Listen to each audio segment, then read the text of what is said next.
What if I told you that the most dramatic collapse in World War II didn't happen in years, but in just 6 brutal weeks? That France, a global military power fresh from victory in World War I, fell faster than most people can binge-watch a Netflix series? It wasn't just a loss, it was a masterclass in what not to do when everything's on the line. Everyone talks about Normandy, D-Day, and the Allied triumphs. But few realize how close the world came to a very different ending in 1940. The Battle of France didn't just rewrite the rules of modern warfare. It exposed cracks in leadership, shattered illusions of safety, and nearly handed Hitler the keys to the entire continent. This story isn't just about tanks and trenches. It's about pride, panic, and the power of momentum. You'll see how overconfidence can blind giants, how innovation can flip the script in weeks, and why Dunkirk was a miracle pulled from the ashes of disaster. The fall of France wasn't inevitable, it was preventable. And that's exactly what makes it so haunting. If you've ever wondered how nations collapse, not over decades, but in a matter of days, this is the story for you. Because buried beneath every headline and battle map is a human tale of warning, wake-up calls, and what happens when no one listens, until it's too late. It didn't matter how many men, tanks, or planes the Allies had stacked up. The moment the Germans unleashed Blitzkrieg in 1940, it was like watching a knife cut clean through butter. The strategy wasn't just fast, it was surgical.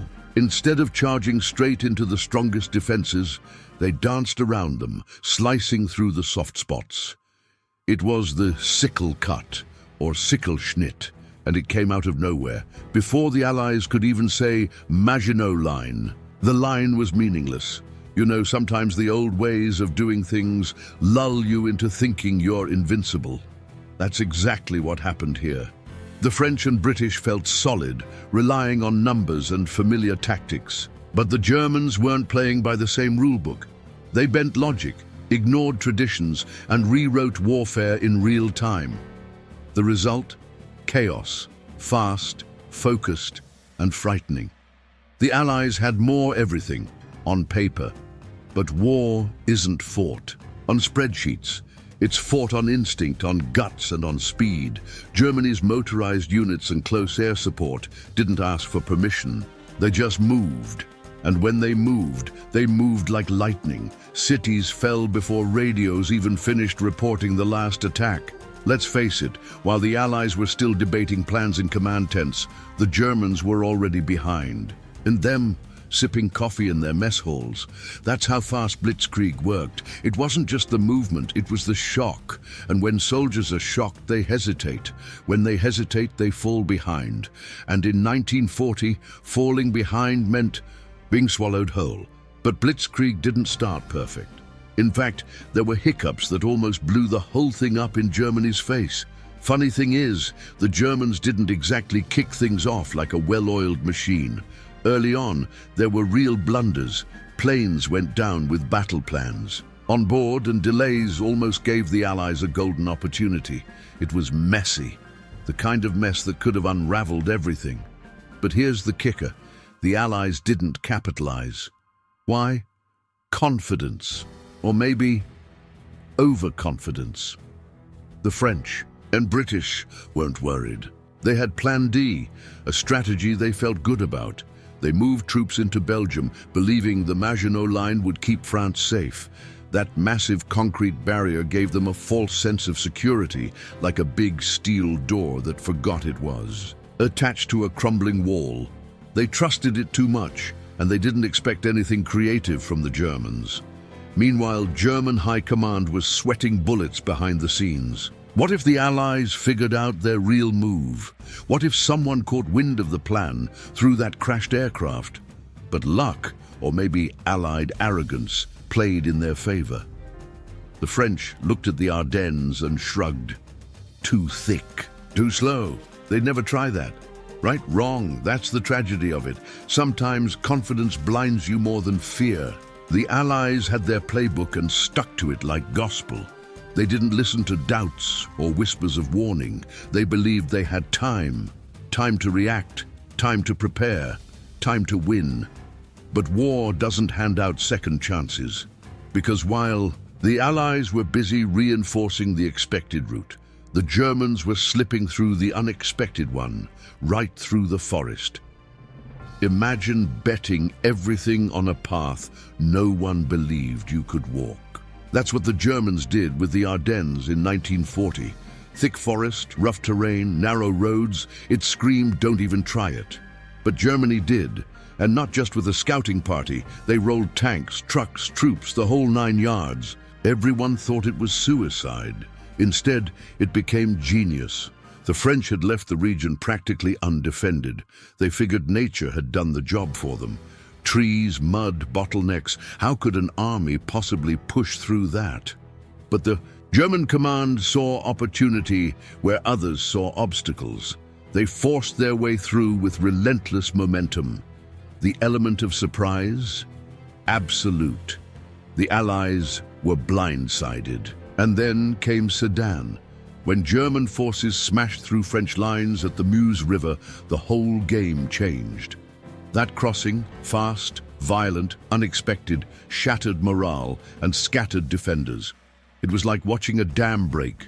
Water rushes in and you suddenly realize the high ground isn't so high anymore.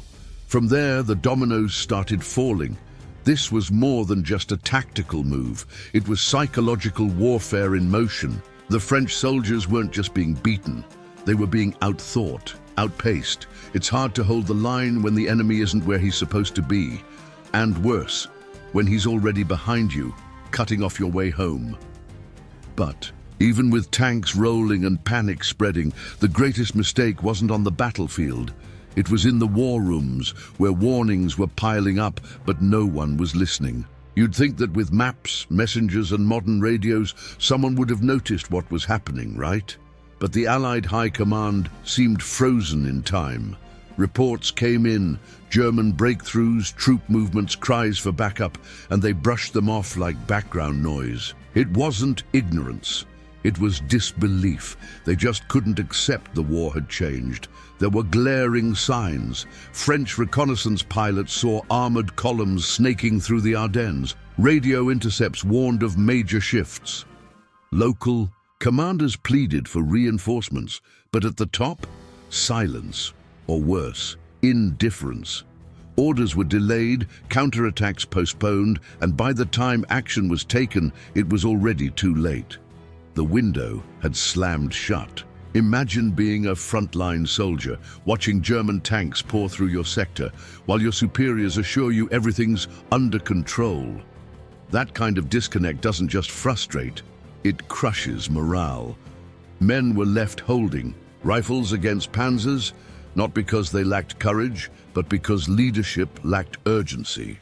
And when urgency dies, strategy goes with it. What made it worse was the structure itself. The French command was rigid, old school, and slow to adapt. Orders moved like molasses. They planned for yesterday's war while fighting today's chaos. It was a classic case of top-down failure. Brilliant soldiers on the ground, strangled by indecision above. And with every minute wasted, the German machine moved faster. Momentum became a weapon. And soon, panic would spread, not just among the troops, but across entire cities, as fear turned retreat into collapse. Once the German forces broke through, they didn't stop to celebrate. They accelerated. Like a storm funnel tightening, they swept around the Allied armies and cut them off before anyone could react. French units were surrounded before they knew they'd even been flanked. It wasn't just a battle anymore, it was a trap. And the walls were closing in fast. This wasn't about brute strength. It was speed, coordination, and fear used as fuel. The Luftwaffe didn't just bomb targets, they shattered nerves. Constant aerial assaults left soldiers disoriented, disorganized, and desperate.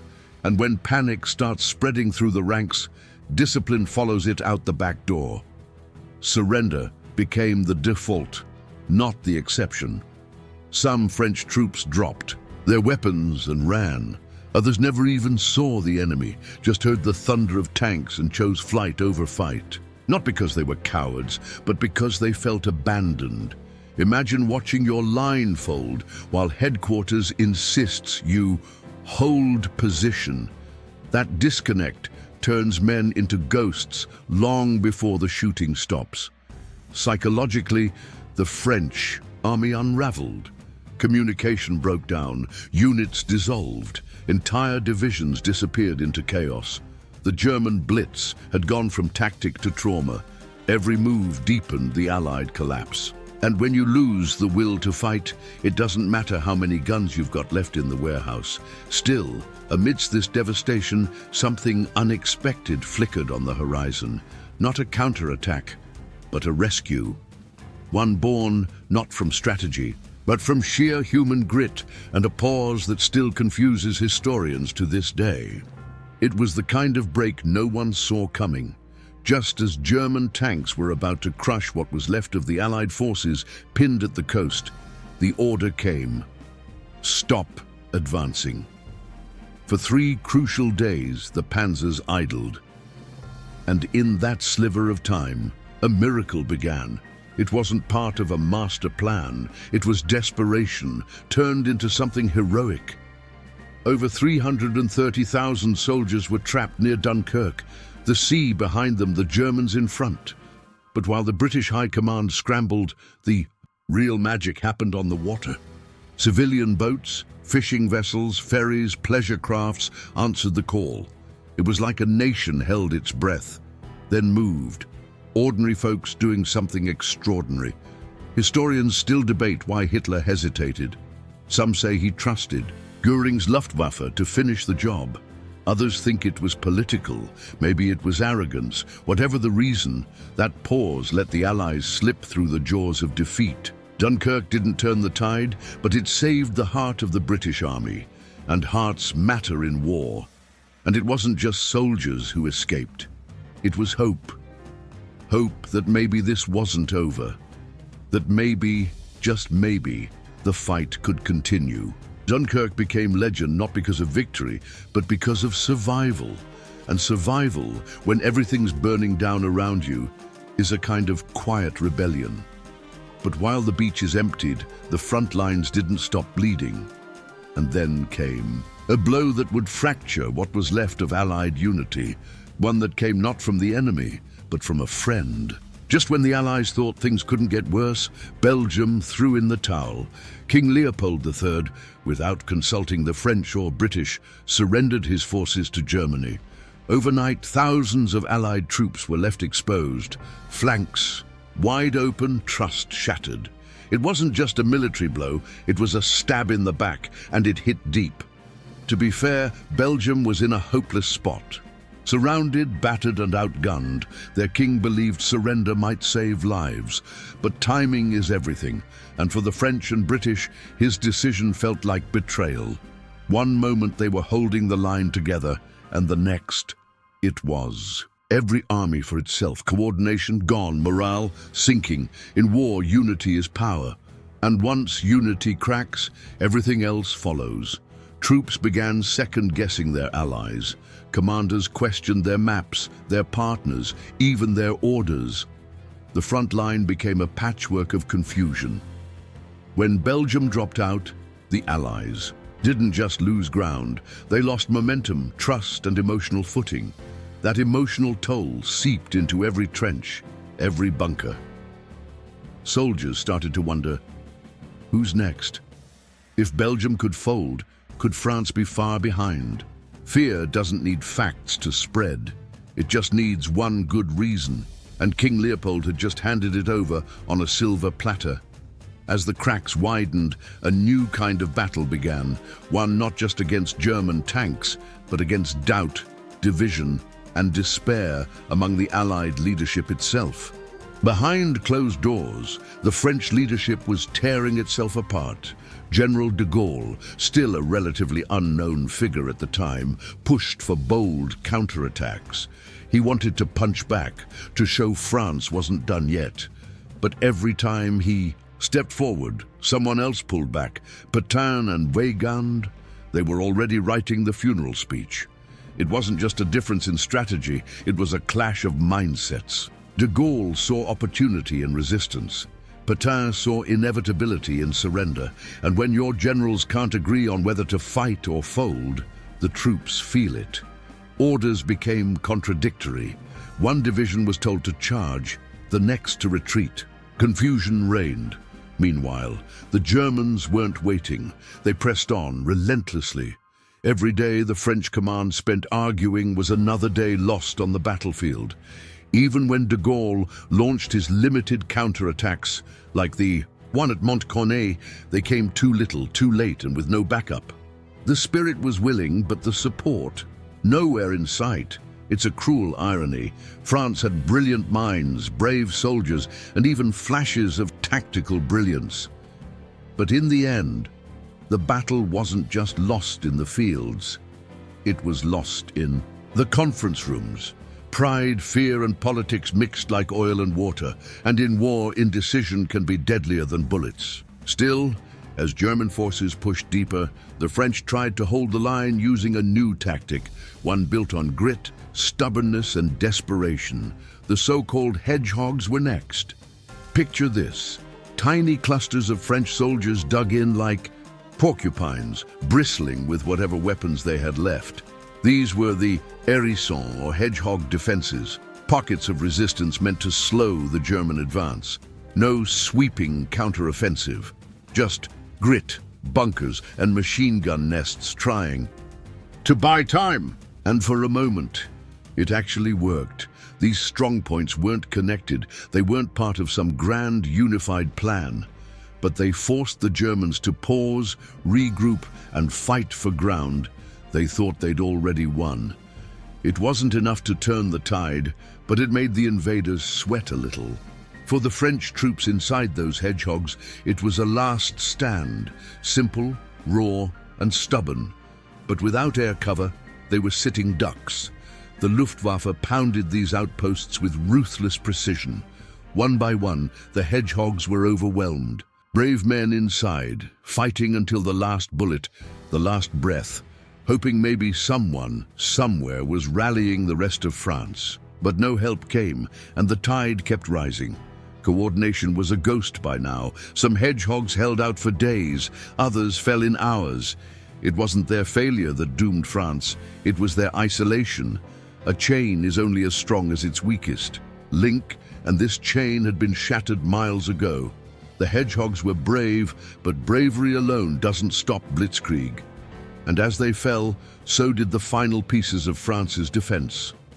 Because when Italy jumped in and the political center collapsed, what came next wasn't just a military defeat. It was the end of the French Third Republic.